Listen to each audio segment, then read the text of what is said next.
Okay, if everybody would come back in. It's not really break time yet. I just had to solve a problem that we've been able to solve.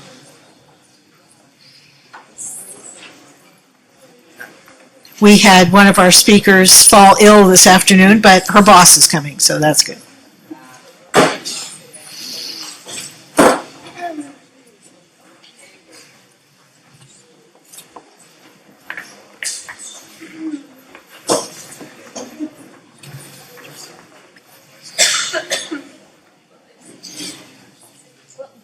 Okay, well, let's get started, and everybody will realize that we've picked back up here. This whole program had a structure to it, not just a sort of random panel 1, panel 2. The idea this morning was obviously to discuss philosophically, ethically, legally, what is the right to privacy. If we're talking about the NSA scooping up all of our metadata, telephone records, emails, well, why does that really matter? And I think we had some fabulous answers to that question this morning. Cindy has enlightened us about what is going on with all of this litigation that the Electronic Frontier Foundation is pursuing and why that is important. Our next panel is to kind of turn a different direction. And the intention of this panel is to explore the question, is there really a threat? What is the threat? You know, we're here in Southern California, as I like to tell my students, floating along in our blue state. We've never suffered an attack here. If you talk to friends or relatives who lived in New York City at the time of 9/11 or in Washington, they have a little different view of what it means to be the subject of a terrorist attack. So I thought it would be important to get some experts here to explore that issue and think about how do we define the threat? What are we looking toward in the 21st century here? And we couldn't have two better people to do that. Henry Willis is the director of the RAND, Homeland Security and Defense Center. I think many Californians and people who live in Los Angeles are familiar with the RAND Corporation down in Santa Monica, right on Main Avenue, Main Street. One of the principal empirical think tanks about all kinds of subjects in America. But RAND has had a historic connection with the Defense Department. And so for Henry to join us, being the director of the RAND Homeland Security and Defense Center, is really a privilege. He's going to talk to us about a threat assessment that RAND completed not too long ago, and what kinds of concerns we need to be thinking about in the future. Mike German is a fellow with the Brennan Center for Justice, an extraordinary organization attached to New York University. Mike is a fellow with the Center's Liberty and National Security Program. You can read his extensive biography in our speaker's bio handout. He's been on the ground. He has literally fought terrorists, engaged in counterterrorism operations, and then I guess you'd say had something of an epiphany, and was concerned about some of the practices that he was seeing. Eventually joined the ACLU and is now with the Brennan Center. He's a lawyer by trade. And so we're going to have their presentations and then engage in the same kind of colloquy. I have a couple questions I'm going to start off with, and then we'll take questions from the audience. So that being said, Henry, come on up.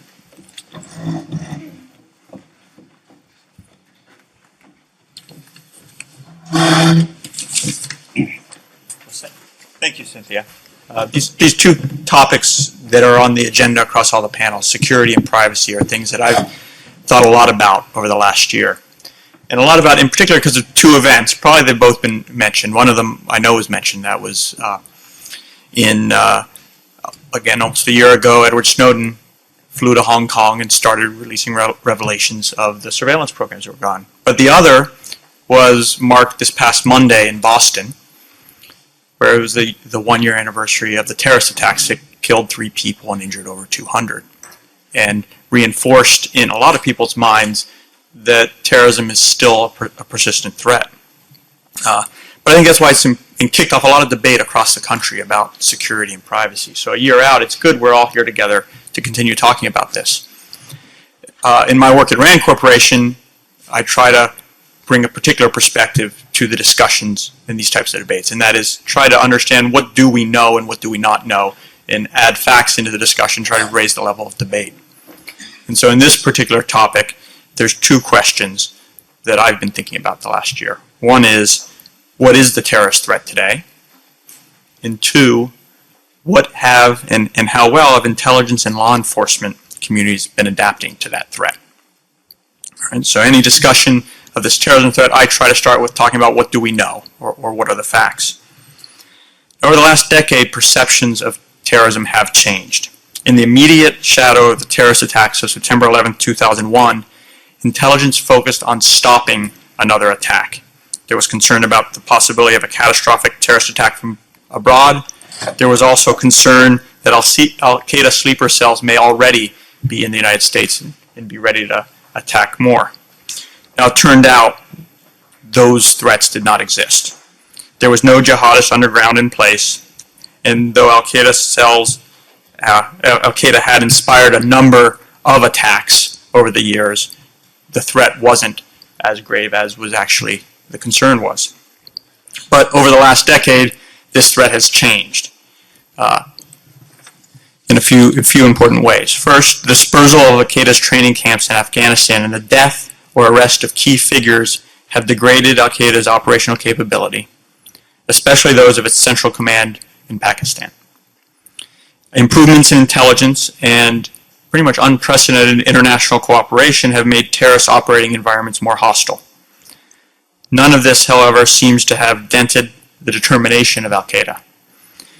They're always resilient, they've morphed, they exploit new opportunities, now in North Africa as well as the Middle East. Al-Qaeda's affiliates' current presumed operational capabilities are sufficiently lethal and their geographic range extensive enough that last summer the United States government closed 19 diplomatic offices over concern about potential threats.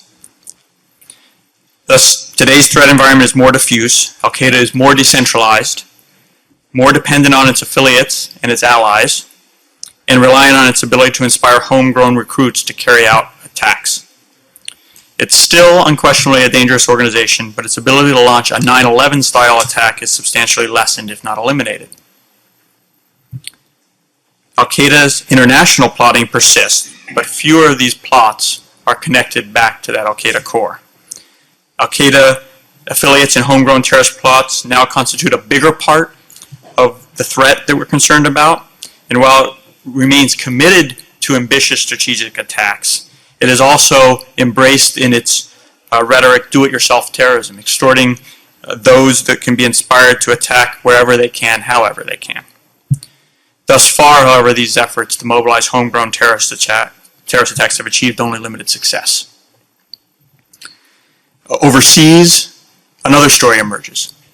Al-Qaeda has exploited turmoil created by the political upheavals in Libya, Tunisia, Egypt, Yemen, and Syria. The distractions of the established security mechanisms in some of these regions created a more permissive environment for militants and extremists, both with links to Al-Qaeda and other like-minded groups. This happening in places like the Sahara, the Sahel, the Sinai Peninsula, Yemen, Syria. In Afghanistan, Al-Qaeda is weakened, but remains well positioned if things were to change. And this is evidenced by, all of this activity overseas is evidenced by the video that was released last week of the very large Al-Qaeda meeting in Yemen. So at home, the threat of domestic radicalization has not gained the kind of traction some may have thought. Despite more than 200 arrests in the United States since 9/11 for providing material support to jihadist groups, or more seriously for plotting terrorist attacks in the United States, few homegrown operatives have proven to be either determined or very skillful. While this does not mean they are not dangerous, the threat does not represent an explosion of domestic radicalization that some feared after 9/11. While these observations, they provide us a context to think about what the threat is, how they're interpreted in the security community often depends on who's looking at them. To some people, most often when at the federal level, the trajectory of America's principal terrorism threat, Al-Qaeda, seems clear. Al-Qaeda's core group has been significantly diminished. It's a shadow of its former threat. There's been significant pressure on safe havens in Southwest Asia, and it's devastated its ability to be far less capable than it once was. And so overall, this capability has declined, and moreover, homegrown terrorism is not increased as some might have thought. To others, however, there's a different view. Often this is seen in some local level law enforcement agencies. From this view, there's been actually little change in the terrorism threat. Indeed, some are concerned that because of a few trends, the threat may be moving in the wrong direction at home and abroad. The first of these observations is there's actually been several terrorist plots, including the Boston bombing, have been covered in the United States over the past year. And despite Osama bin Laden's death, the rhetoric of global jihad continues, and some of this vitriol still persists in social media. So from this view, there's been a consistent and persistent occurrence of fairly low-level attacks that hasn't changed much over the last decade. Second, overseas, more Al-Qaeda affiliates are appearing, and they have more sanctuaries in more territories. The conflicts raging in North Africa and Middle East have attracted a growing number of jihadist volunteers from around the world, including North America. Eventually, perhaps, some of these veterans, battle-hardened and experienced, may want to return to the United States or may be sent here. This may pose a long-range domestic terrorism threat. Third, other extremist groups overseas could also attract adherents within U.S. communities. And we must not ignore the possibility that emergence of local manifestations of a growing list of extreme jihadi organizations around the world, including Boko Haram in Nigeria, Ansar al-Sharia in Tunisia and in Libya, Ansar al-Din in Mali, and Nusra in Syria. From this perspective, America's foes remain determined and active, and terrorist plots continue. But with disagreement about this threat, how well are the law enforcement and intelligence agencies responding? To this, we start by pointing out that counterterrorism is not just about daring raids and drone strikes. It's about the hard work of collecting and sifting through vast amounts of information, managing relationships among prickly organizations, and often some of those organizations regard information sharing as an unnatural act. The United States has come a long way in coordinating information sharing since 9/11, but many challenges remain. There's widespread terrorism fatigue. There's serious budget constraints. As the country emerges from the long shadow of 9/11, there's been a mounting criticism of domestic intelligence operations. Secret government surveillance programs, often highly sensitive and sometimes necessarily secret, are not always well explained, and this further contributes to public suspicion and growing debate.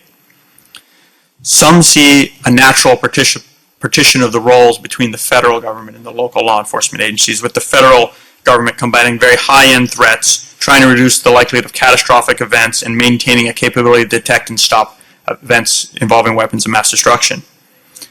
But the danger now comes from perhaps low-level threats.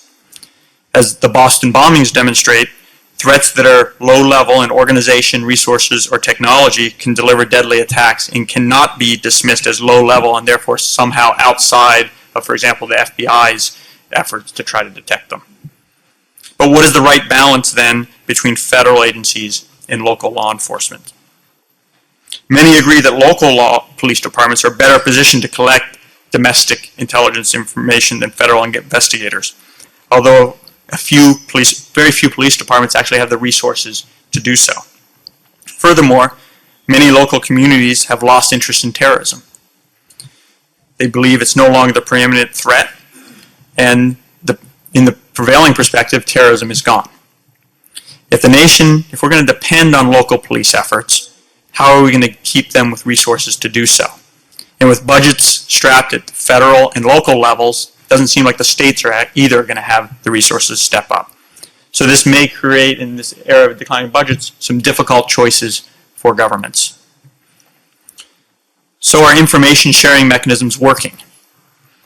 Terrorism-related intelligence moves between the local level and the federal level primarily through the Federal Bureau of Investigation-led Joint Terrorism Task Forces. Each task force is unique. The local relationships depend on personalities. Federal and local entities have very different legal authorities and institutional cultures. These differing authorities and cultures create the big divide between the two levels. In some ways, that may not be a bad thing. The FBI is a highly focused organization, centralized priorities, hierarchies, and units. Local police are focused downward on their communities. They're intimately familiar with those, and while FBI outreach has accelerated over the years, it has not had much success in penetrating closed communities within local jurisdictions. The police and local authorities are often much better able to engender trust among the public. There's also differences in rules. The FBI cannot collect information in the same way that local law enforcement does. The FBI has a high threshold for triggering an investigative case. Local departments have lower thresholds, sometimes described as a possibility of criminality or a reasonable suspicion of criminal predicate. This enables them to investigate nascent threats that might not trigger the FBI's higher threshold for opening an investigation. Information passed from the local level up is not widely leveraged. Many at the federal level are persuaded that local reporting does not contain much that is useful to them. The dismissive attitude also reflects a persistent view that truly valuable intelligence will come to the federal agencies first. This was certainly true in 9/11 and immediately after in the case where the threats were coming from abroad. In addition, federal authorities all have exclusive access to foreign intelligence services and to communication surveillance that will enable them to identify local terrorist conspiracies if they involve connections with foreign groups or suspects. In the other direction, from the federal sources to the local level, the local authorities continue to complain that the operational threat information does not get them what they need to do to be able to act. In other words, it's unactionable intelligence. The Boston case is a good illustration of this problem. The local authorities are deluged with generalized reports that have little utility other than to allow federal agencies to suggest that they're sharing information. So in summary, does the Joint Terrorism Task Force system work? Yes, but not perfectly. The task forces are currently the only mechanism operating as a national platform of domestic intelligence collection, even though they have a long way to go to fulfill that mission. While information sharing is probably progressing, investigative sharing is a different case, one that can improve through improved coverage of the threats that we have. So for example, 20,000 eGuardian leads are passed to the task forces each year. These are tips from FBI field offices and legal attaché offices overseas. They're tracked, they're triaged, they're searched, they're analyzed by FBI at headquarters, and often submitted to one of the task forces. One such lead was the Russian information passed to the FBI and investigated by the Joint Terrorism Task Force in Boston. The 2011 investigation showed no link to the terrorist activity by the Tsarnaevs and thus was closed and expunged from the system. Would the outcome in Boston have been different if the FBI passed such leads, so-called these closed cases, or tips it received from other organizations to local agencies? The answer often given is the FBI cannot do that. But the reason is a bit murky. Is it illegal or is it a policy decision? They're closed for privacy reasons, but it's likely the result of a policy decision and not a legal requirement. So that raises the question, should the FBI pass closed cases to local law enforcement? On one hand, it's very easy to be in favor of catching terrorists. But at what point does following up start to feel like harassment? Nevertheless, this is probably an issue worth discussing more. What tips can the FBI pass to its local partners? What should the partners do with this information? At what point are closed cases really closed? And does closing a case mean clearing it from your memory as well? The issue should not be framed as one of information sharing. Rather, the objective should be co-production of intelligence. It's about sharing investigative activities. So in closing, improving information sharing will require a more composed and nuanced national dialogue. The rigid dictate that all terrorism must be prevented, and the tendency in Washington to focus on fault finding rather than improving situations aren't very productive in this context. Joint Terrorism Task Force remain the central construct of the domestic counter-terrorist structure.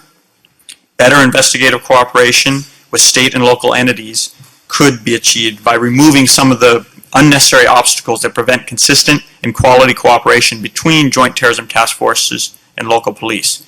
We should think about how to remove these barriers so that these two communities, which could learn and benefit a lot from each other, can do so. Yet, some of the obstacles that were put in place that limit cooperation, information sharing, and collaboration among various layers of government were put in place for good reason.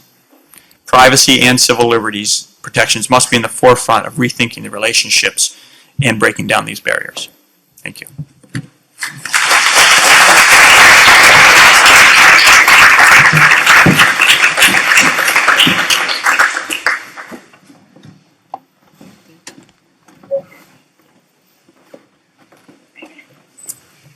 Hi, thanks for that, Henry. And thanks for inviting me here. I'm actually one of the people who traveled a long way from New York City and also came to UCLA for the first time.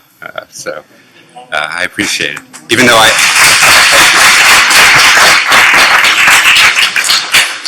I actually served as an FBI agent here at the FBI in Los Angeles, I was actually assigned down in Santa Ana, but worked out of this office. So finally having a chance to come to UCLA is terrific. And it's, I think the title of this session is really interesting, defining the threat and fighting terrorism.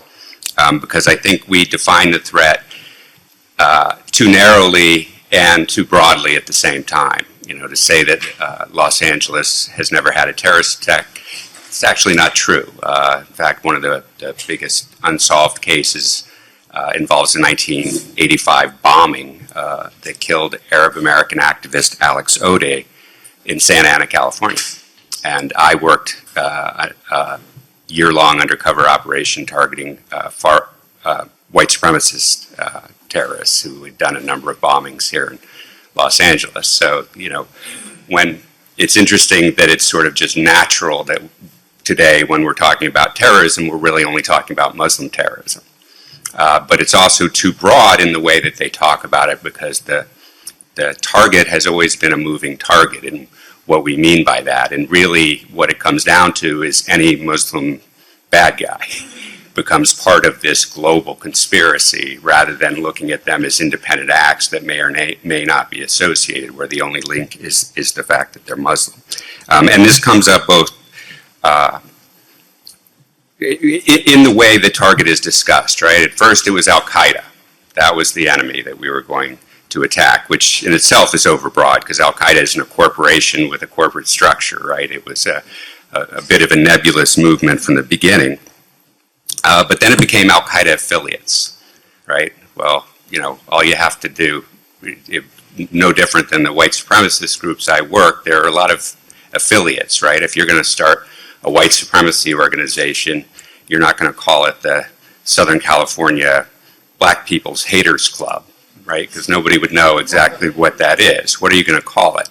You're going to call it the Ku Klux Klan. Why? Because you have deep ties or associations with the Ku Klux Klan? No, because people will know to be afraid of you. You're just appropriating that history without really having any connection to it. And you know how to become the Grand Dragon of the Ku Klux Klan, don't you? Take out a sheet of paper, write your name at the top, and under it write Grand Dragon Ku Klux Klan, and you are the Grand Dragon of the Ku Klux Klan.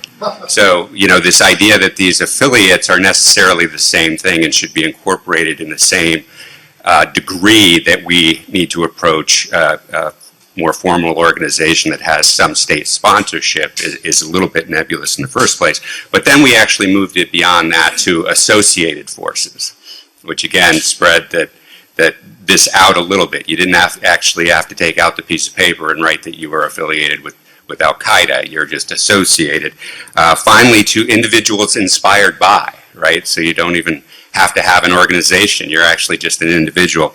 And finally, to homegrown lone wolves who are self-radicalized. So there's not really even any ties to any sort of organized activity. And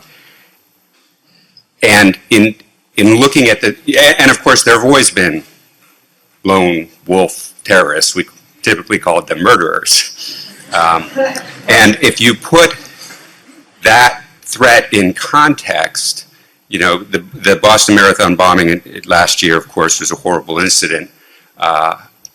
But last year, if we're just talking about Muslim terrorism under this definition, 4 people were killed in 2013 by Muslim terrorists in the United States. 11 people were killed by toddlers who got a hold of a gun. And yet, we don't have an anti-toddler program going. And in fact, of course, that's only a tiny fraction of the 30,000 gun deaths we have each year and 15,000 homicides. So the interesting thing in looking at the definition of what is national security, right? And actually the Combating Terrorism Center of West Point in 2012 put out a report. They were being criticized for only focusing on Muslim terrorism, so they put out a report on far-right terrorism that found that there are actually more fatalities each year from far-right extremist groups than from any other type of group. It's still a very small number. It's only a couple dozen a year. Comparison to the 15,000 murders each year. But again, shows why we're throwing so many resources into one threat when there are actually many threats, and how we talk about security in a way that ignores the security of certain populations.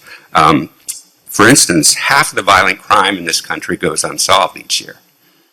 So we have these, you know, new institutions of sharing intelligence that aren't actually addressing the violence that's inflicted on a lot of communities. 1/3 of the murders in the United States aren't solved. And if you break that down, it's actually even worse than that, because when you look at a city like my city, New York City, they actually do better than the national average. They solve about 75% of the murders. If you're white, they solve 86% of those cases if the victim is white. If the victim is Latino, 56%. If the victim is black, 45%. So there are security threats in certain communities that aren't being treated as seriously, even though the level of violence being used is far beyond anything that we experience from terrorism, thankfully. In California is actually higher than the national average. I think last year they were around 70%. They usually fit in right about the national average of about 64%. But Oakland, it's 30% of the murders are solved. So why are we throwing all these resources into so-called intelligence that isn't actually addressing the violent threats that are occurring in a lot of our communities? And I think it's particularly important to talk about that in terms of the Boston Marathon bombing, because a lot of the theory that the government uses, and in fact the House Homeland Security Committee published a report looking into the information sharing failures that allowed the bombers to escape the scrutiny of law enforcement. And one of the things they focus on is this so-called radicalization of Tsarnaev. And they point specifically at the fact that Tamerlan Tsarnaev apparently had some outbursts in mosques and said inappropriate things about, I think there was one incident involved celebrating Thanksgiving, and he thought that was inappropriate, and one celebrating Martin Luther King, and he thought that was inappropriate. And that somehow the community should have realized from those outbursts that this was a dangerous criminal about to do something terrible, completely ignoring the fact that he had killed 3 people before that, according to the FBI, and that the FBI had received a specific threat warning that he was going to travel to Russia to join an underground group. And yet, in their investigation, their 3-month investigation to determine whether he was a threat, didn't ask him whether he had plans to travel to Russia. And when he did travel to Russia, and because he was watch listed, the Joint Terrorism Task Force was given notice, they didn't follow up and didn't go back and ask him why he'd gone to Russia and why he'd come back.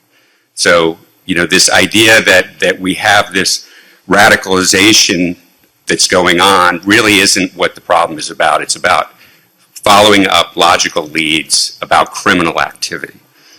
So why do we talk about this threat this way? I think there are a couple of reasons. One is that, we built this national security apparatus to deal with this threat, and once a government obtains power, they don't want to give that up, right? We talked a lot about Senator Feinstein.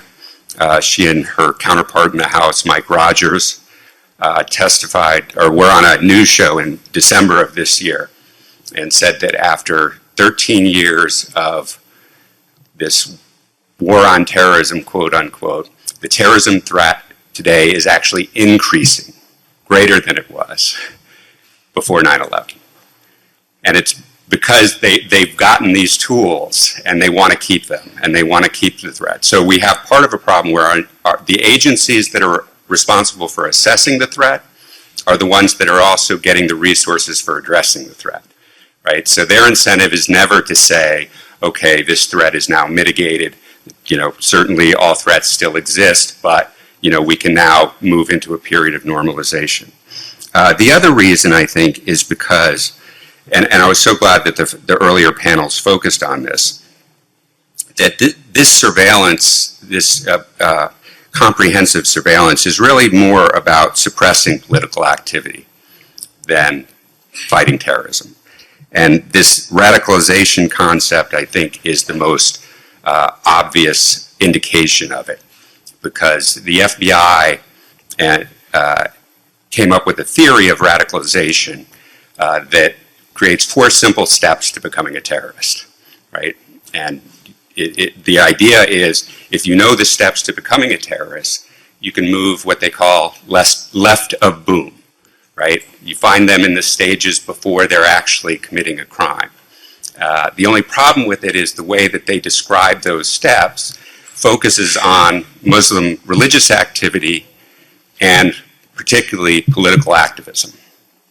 And there's actually an FBI textbook that said if an agent is meeting a Muslim person, they should ask them a number of questions to evaluate their radicalization. How do you feel about the war in Iraq? How do you feel about the situation in Israel? How do you feel about the situation in Egypt? And this is what it says in the following paragraph. If they answer in a pro-Western, patriotic way, they could probably be turned into informants. Otherwise, they're likely a militant. So, when you're training people to believe that political activity is associated with terrorism and is, in fact, an indicator of terrorism, clearly the surveillance that takes place as a result of that is to suppress that political activity, or certainly will have that effect. And I think it's most clear to keep in mind that, again, there isn't just one type of group engaging in terrorism. There are many.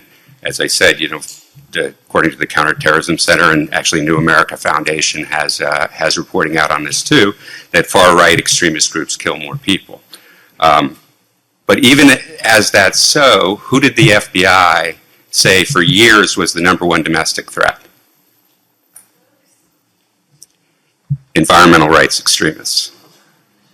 Even though environmental rights extremists have never killed anyone in this country. So clearly that was purely a political statement being made, but again, justified intensive surveillance of the activist community, and which again results in suppression of those communities. So, I think we have to try to come up with a way that has a more empirically based analysis of this problem. And I will credit the Rand Corporation, where the FBI has this simple 4-step plan that actually starts, the first category is called pre-radicalization, which in their context just means Muslim. So you're at stage 1 just by being Muslim.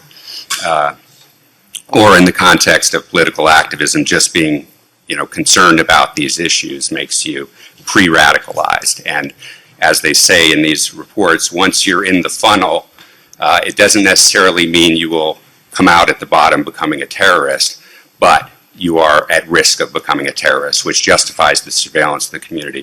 Interestingly enough, the NYPD wrote a report that basically plagiarized completely from this earlier produced FBI report, and that's what justified their massive surveillance of the Muslim community in the Northeast.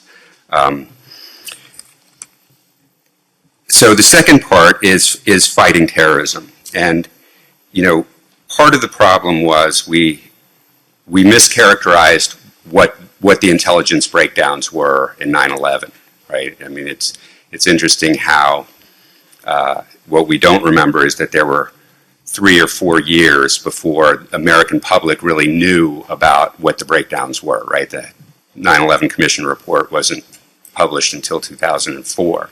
And in that space, what the intelligence agencies were able to argue was that it was a collection problem, right? We didn't have enough information, so therefore we have to go out and grab much more information. You have to relax the rules. Some of the rules you don't have to relax because we're just going to do it secretly to justify these collection programs. And now it's just sort of a given that intelligence sharing is the answer. Well, if the intelligence you're sharing is this flawed radicalization theory that empirical studies have shown is completely false. One of them actually done by the Rand Corporation that has a great schematic that I always use to sort of show how silly the FBI's analysis is, because the Rand path to radicalization actually requires 2 separate pages. One page showing the political dynamics that have to be going on at the time, and the second one showing all the different individual characteristics that may or may not be possible. So it's this 2-page array of these arrows going every which way, rather than this one simple 4-step plan. Interestingly enough, when the NYPD copied the FBI report, they tried to make it look like they had done an empirical study by picking a handful of cases that they said showed this model in action.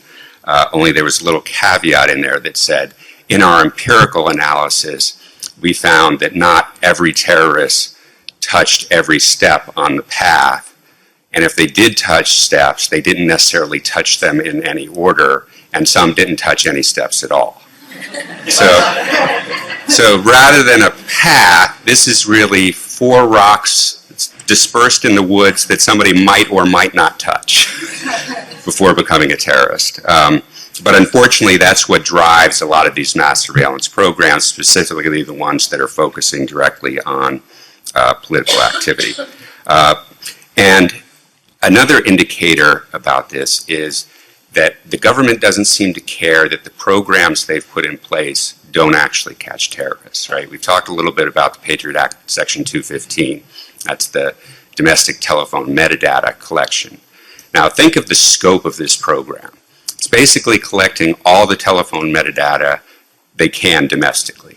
There are apparently a couple of cell phone companies and maybe some others that they can't get the ball, but that's the goal, is to get every single call. This has been going on for 12 years. And how many terrorists has it caught, or terrorist plots has it stopped? They've admitted none. They caught one materialist support case here in California where a person sent $8,000 home to Somalia to assist one side in that civil war. So it was interesting when President Obama, finally acknowledged the public outrage about this program and got up and said, we're going to modify it. Because he said, we want to bring it in line with the privacy concerns Americans have, but we want to make sure we maintain the capability. The capability to find no terrorists?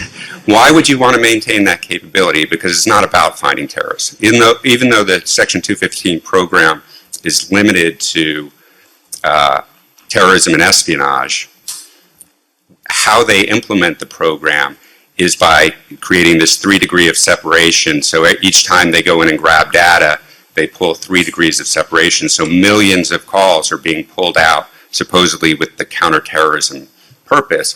But once it's pulled out, it's pulled it into a corporate store that's available for any purpose. Likewise, the Section 02 program set up by the FISA Amendments Act isn't limited to terrorism.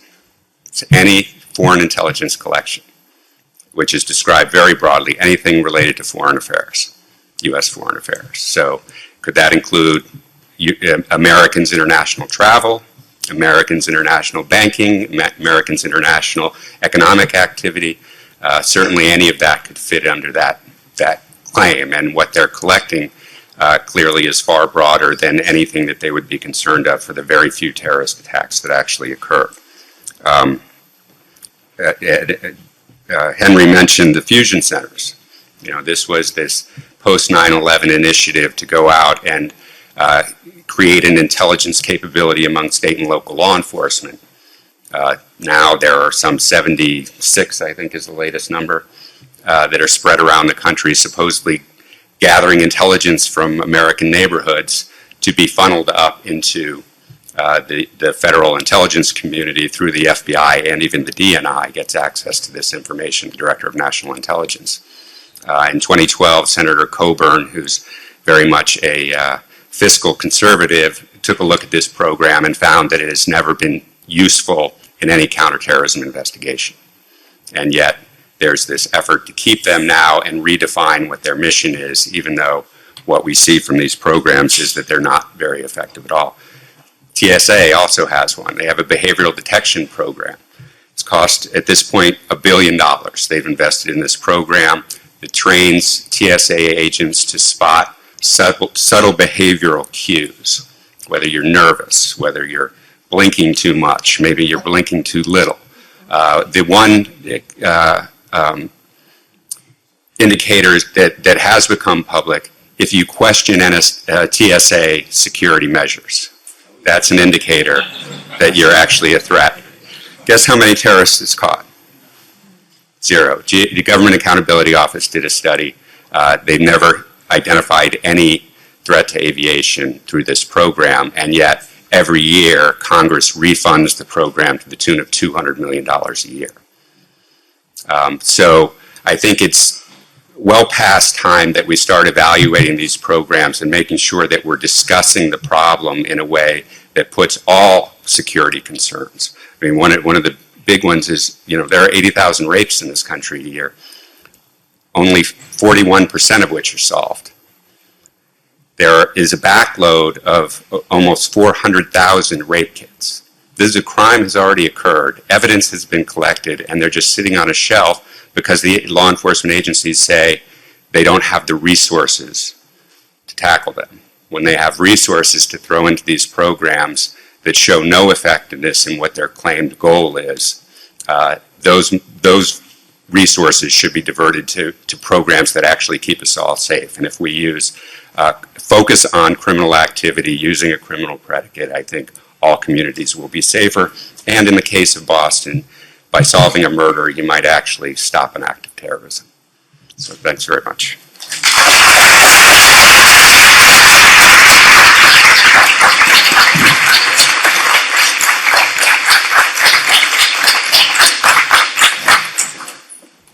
I think this is on, right? Okay. Well, those are two fantastic presentations. And I've just been looking at some of my students and the audience out here. We're kind of getting down to it between Mike and Henry of, what are we really talking about here? And just to sort of start off the questioning, Henry talked about terrorism fatigue in this country. That in many cities and many areas of the country, either people don't believe the threat is what it is, or they don't want to acknowledge the threat. And, we have a lot of other priorities. If you think about the statistics that Mike German just gave us in terms of numbers of terrorists or numbers of Americans killed due to terrorism last year, 4, right? and he talked about murders and gun deaths. Let's talk about drunk driving. Let's talk about, I think it's up at 35,000 people a year killed on the highway, something like that. About a third of which now is due to distracted driving, which is texting. But we don't have an anti-texting campaign. It really raises the question of, we have turned our country inside out in some respects. Obviously 9/11 was a horrific event. And Boston last year, 3 people died, 250 people injured, several, very seriously. We've just seen them all on television again. But, what is this worth?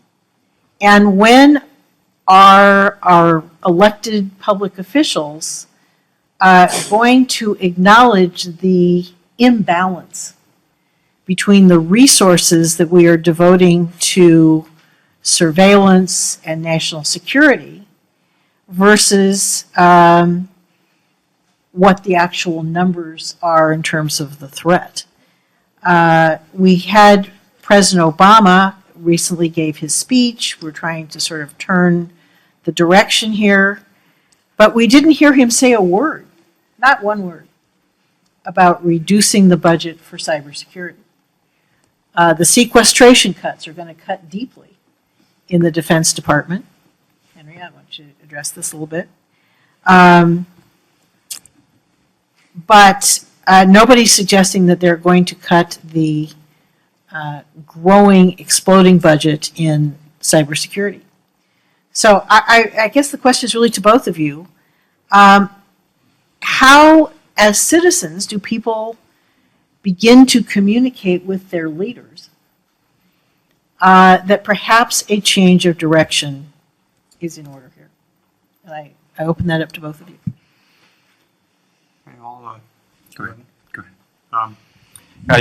I want to emphasize something Mike said at sort of the more tail end of your talk, that we need to be able to ask how effective are some of the programs, right? And if you look at what happened immediately after the whole directive on terrorism security, immediately after 9/11, the response was, we need to do something. We need to stop this from happening again. We need to show that we've done something. And there's one of the books related to TSA is Kip Hawley's book, where it lays out the decision making inside TSA, and it clearly shows that was the most. We need to do something and do something now. Didn't matter if it was known to be effective.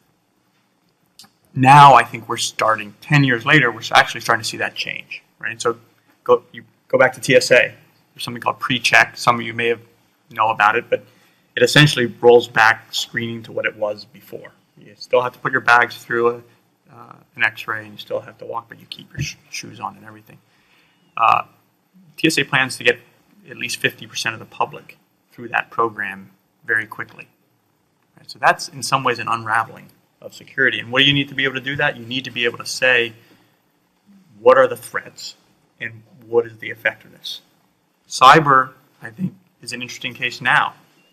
Some case the rhetoric between what the facts and the hype is in cyber are in the wrong ratio right now. And maybe that's what's going on. We need to show what it is, what we're doing, but the trouble is we actually don't know really what the threat is or how effective some of the solutions are. And I'll start with the cyber, because I think that's just such a perfect example of, any of you who have computers know that there are people out there with, ill intent for various reasons, whether they want to get your credit card information or just want to mess with people they don't know, who are putting bad things out there. So, not to mention hostile foreign intervention, not to mention hostile domestic government intervention and collection. So when, this is one of the things that's fascinating about the intelligence community, and I think the President's review group of NSA actually started talking about this, which I think is a good example, is that they don't do proper risk analysis. That should ring a bell. They're the intelligence community. That's all they're supposed to do is risk analysis, right?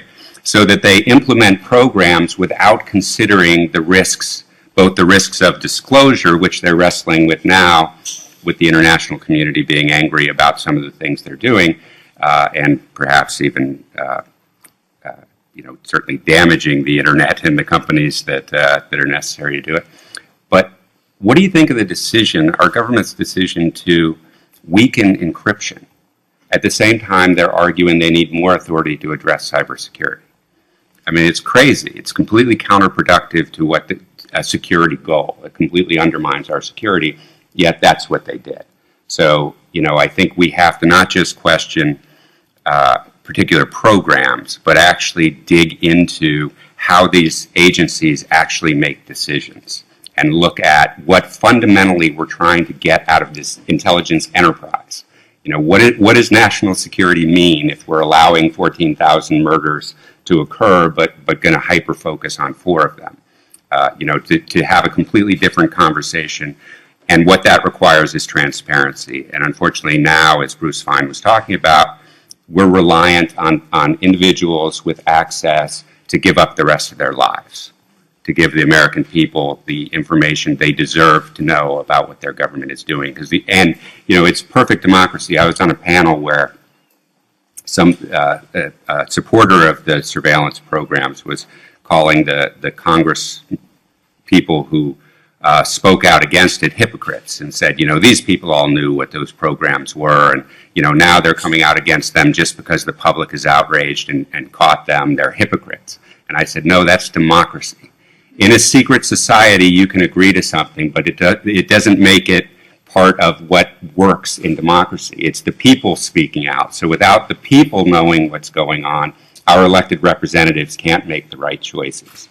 So we really need to have a system that opens up the scope of all this activity, because particularly something like 215, the metadata collection program, that wasn't secret to keep it from our enemies, right?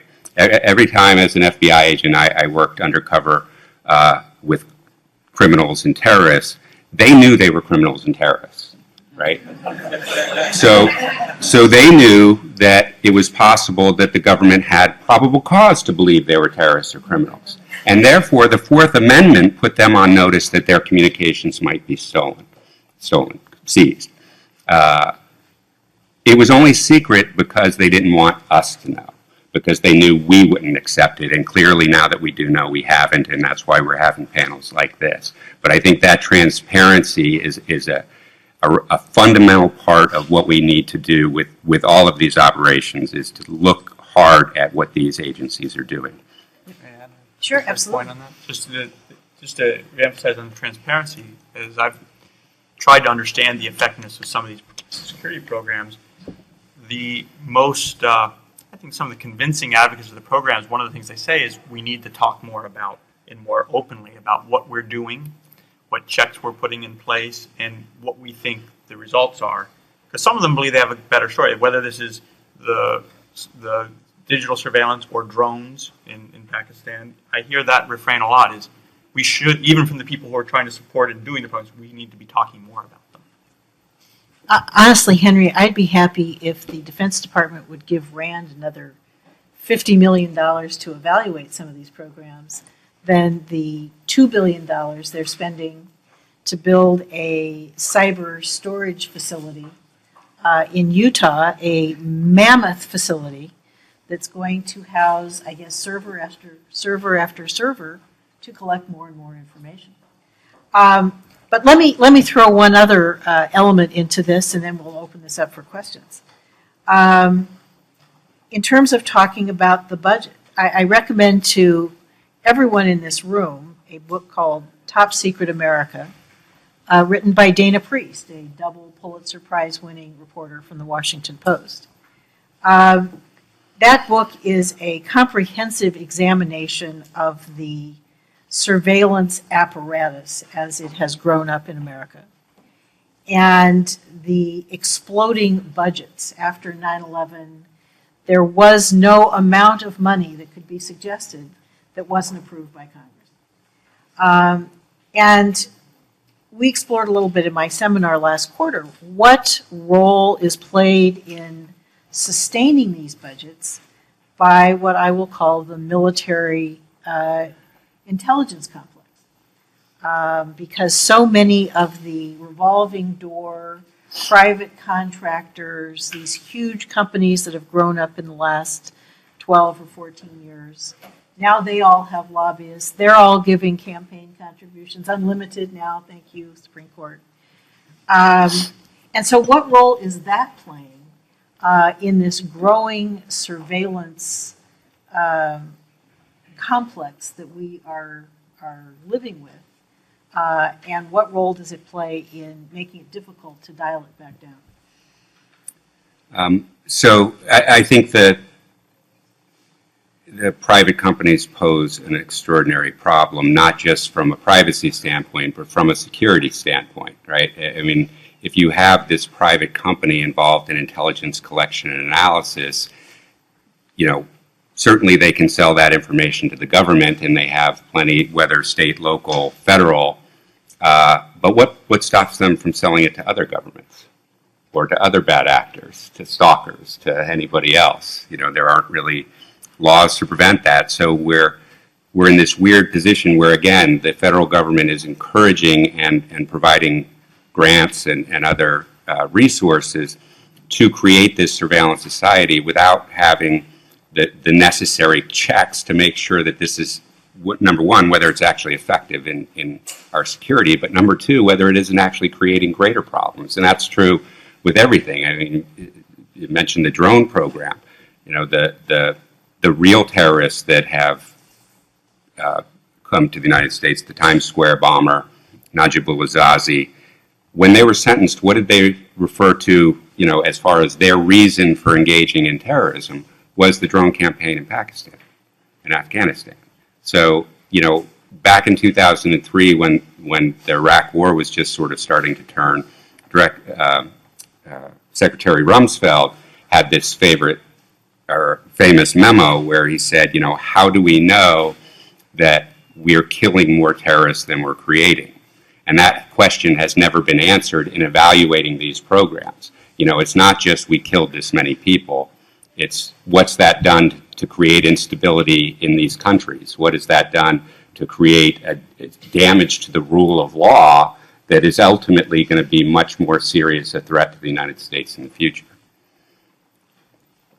Henry, do you want to take a stab at the military intelligence complex? And then if people have questions, come on down to the microphones. I think it's somewhat related to our earlier discussion that we need to ask questions about, all of us need to be asking questions about what are we getting for all these expenditures, and put pressure on to have answers to them. Department of Defense is a bit better than Department of Homeland Security on this. I was looking into how Department of Homeland Security reviews the money it spends on acquisitions recently. There was a GAO audit that looked at a subset of the programs that DHS spends money to buy things. The original cost estimate was $30 billion, and a few years later, the cost estimate was $50 billion. These are life cycle cost estimates over 10 years, so they are big numbers. But the odd part is that growth. It grew 166%.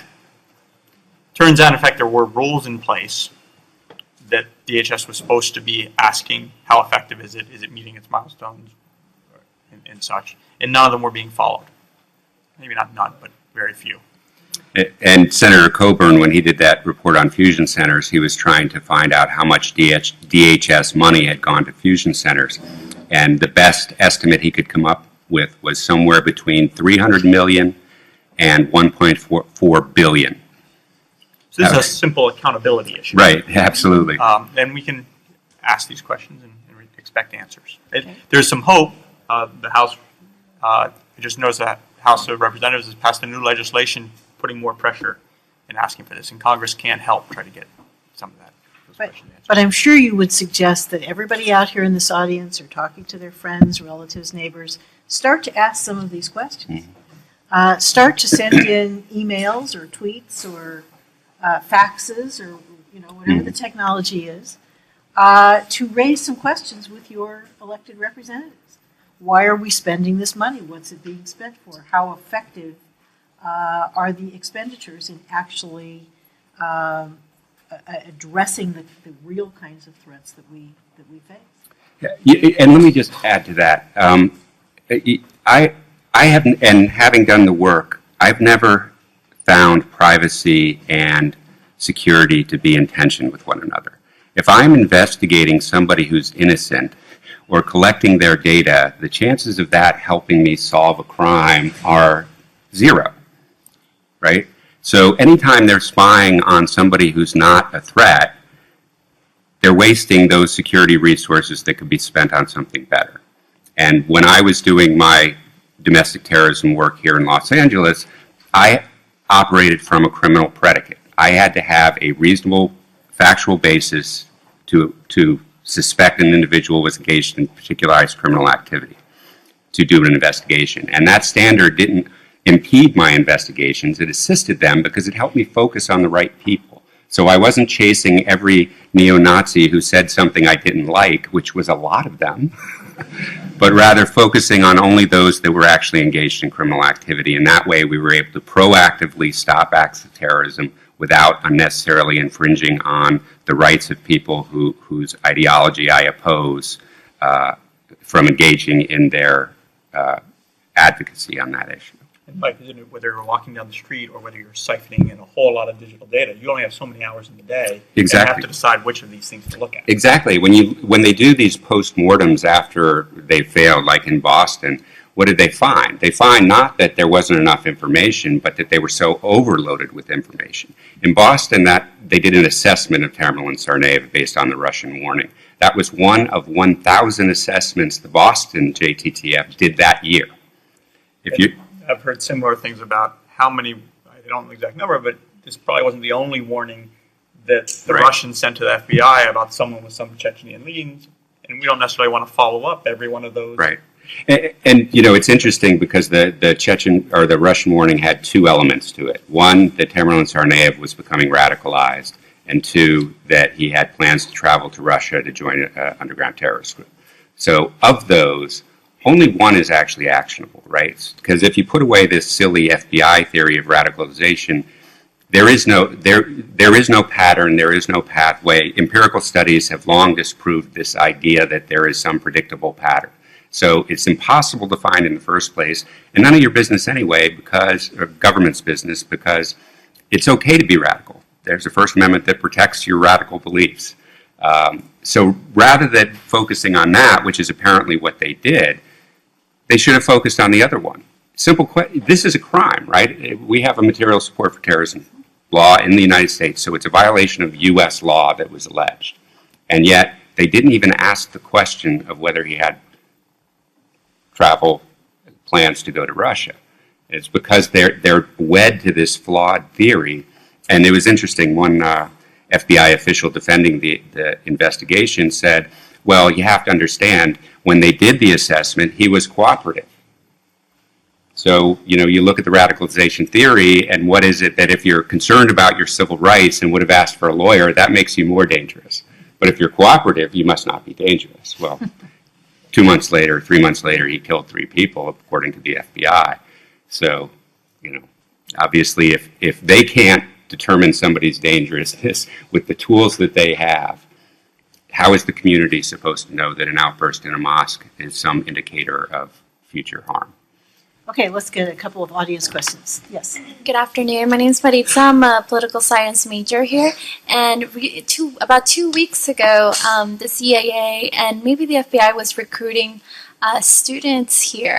And this question's more directed at Mr. German, but do you think that people in the CIA and FBI who work on these terrorist cases know that their work is largely ineffective and there's been higher turnover because of that? Or are they being indoctrinated into thinking that it matters more than it actually does? And then the second part of the question is, as a person who was interested in joining that kind of work, now it's, you know, you become a little bit disillusioned because of it. What do you think is a proper career path where you want to do something that matters? Sure. So to the first part of the question about how the people inside these agencies view these programs, I think the report that Henry did shows an example of that, where people in the national security realm are saying this isn't really an effective methodology. But even if you look at the Snowden documents, when they talk about these broad programs, there are often things that say the analysts feel this is too much data, that this is actually harming them, that this one program is 25% of the take, and it's too much information. There was actually a very interesting, they called it a demographic study of the National Counterterrorism Center, which I don't have the researcher's name who wrote it, but it has all these quotes from the people working there saying, we get so much information, how are we supposed to know what to pay attention to? The Webster Commission report on the FBI's failure to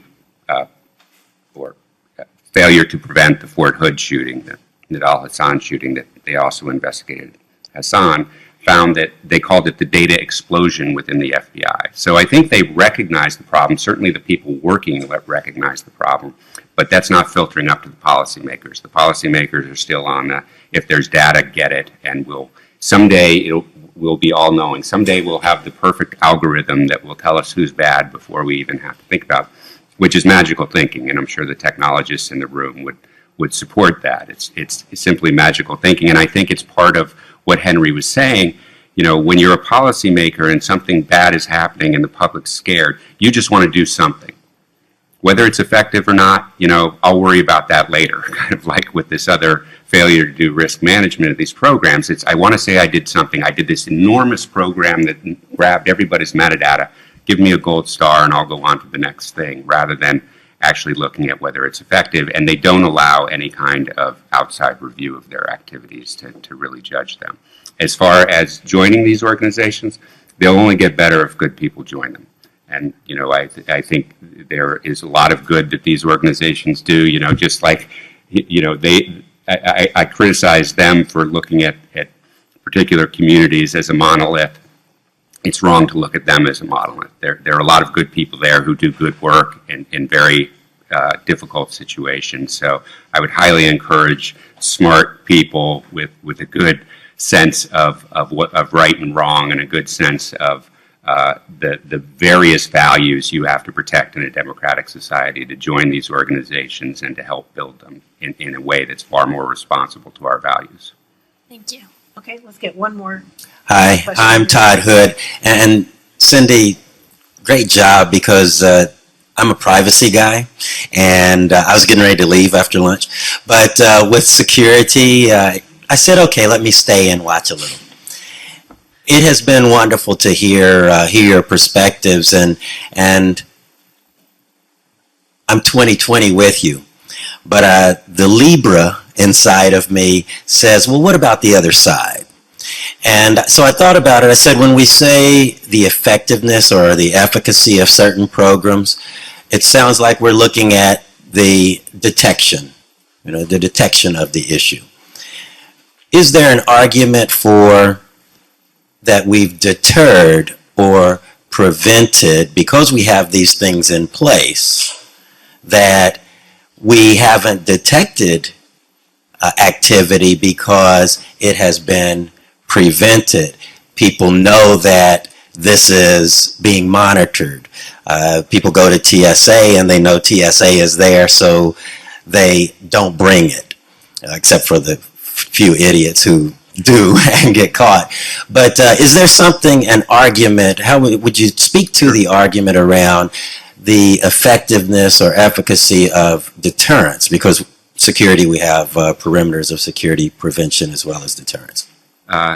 So when I was an FBI agent, once another agent was asking me to help him on an affidavit, and one of the things he wanted me to sign on to, they had done a search warrant and hadn't found evidence, and the paragraph he put in the affidavit was, criminals know that the government is interested in getting evidence, so they hide it. So the fact that we weren't able to find evidence is an indicator that he's criminal. And I had to explain to him that the absence of evidence is not evidence.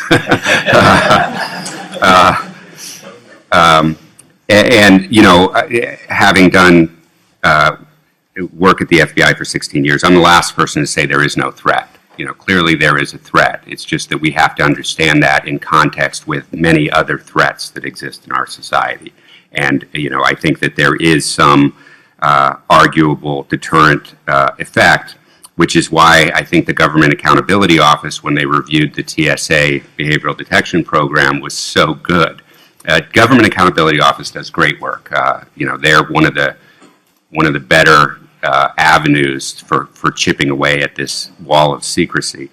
But because they anticipated that, and didn't even anticipate, that's what TSA has been saying all along. This is one layer of the onion, and it's a deterrent and all that. So they went one step further, and they went to criminal cases, and they found, I think it was 16 terrorists who were later convicted of terrorism charges, and traced their travels back through 8 airports where behavioral detectors were on duty 23 times. So real terrorists get through this system. Unfortunately, the people they turn over are sent to secondary screening, tend to be black and brown, particularly Latinos, because what they're trying to do is generate arrests to justify the program. So when I was at the ACLU, before I left, we had 8 behavioral detection officers in Boston come to the ACLU to say this program is racial profiling.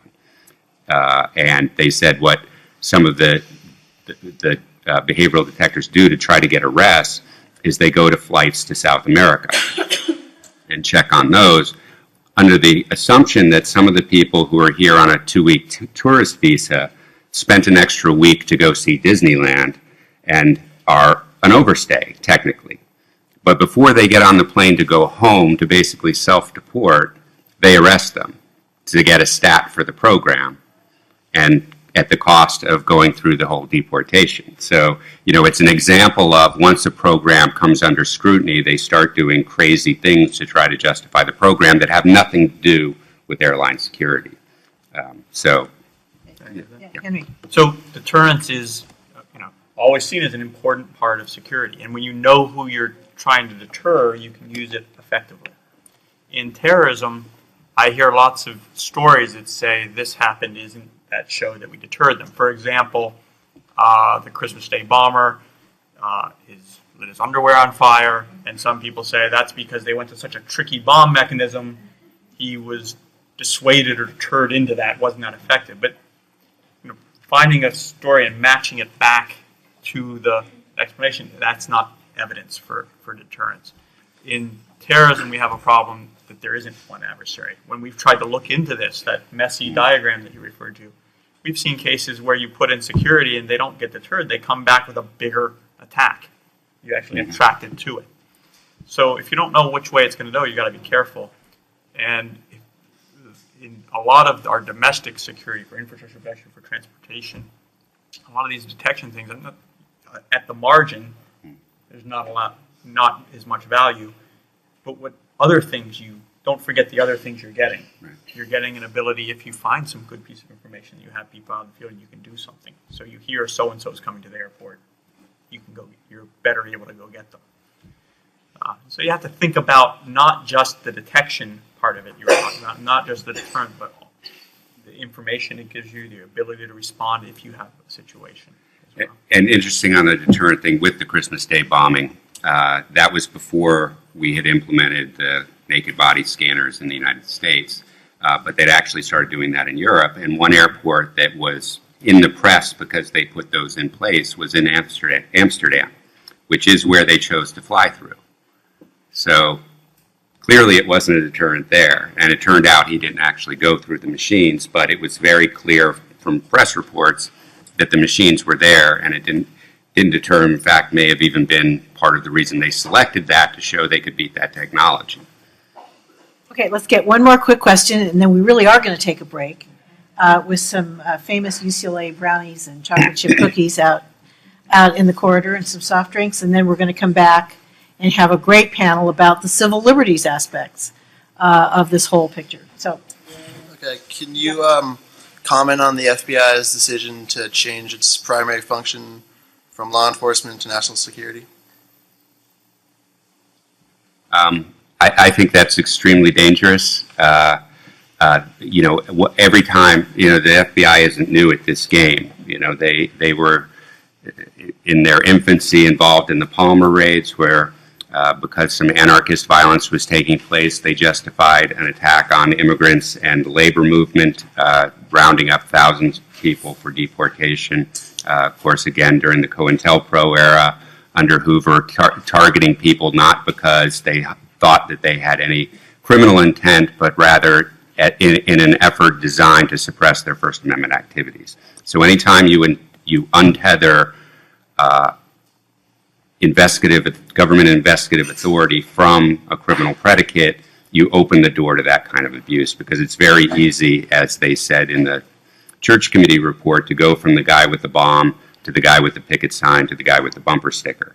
And, you know, particularly where you have such bad training materials as the ACLU exposed that the FBI and DOD have, that equate religious practice and political activism to terrorism, you're going to have that kind of targeting. And we've seen it. I mean, the FBI, there's a 2010 Inspector General report that showed the FBI targeting anti-war groups and environmental advocacy groups with no criminal predicate. And that was actually before the FBI completely changed their rules in 2008 to remove the requirement of criminal predicate. And what they based it on was the agent's mere suspicion that the person might in the future commit a crime, and said that that was all they needed, and that meant that these people weren't targeted because of their political activity, but because of the potential that they might commit a crime in the future, without asking, of course, the question of why, of all of us potential future criminals, they selected those people. And I think the reason is pretty clear. It was their political beliefs. Okay. Some, Oh, go ahead. no, sometimes in other organizations, I've seen them try to change their scope in some effort to try to combat a problem of stovepiping their activities to different threats. If you go so broad as make it national security, then you're not going to help yourself focus or be able to measure what you do. But there is another problem that thinking of counterterrorism-related crime different than drug-related crime, different than other criminal networks, can limit your ability to solve those problems. And this co-investigation that you were talking about is something that you would want to try to think more holistically about crime. Okay. Great. Thank you Thank you. so much.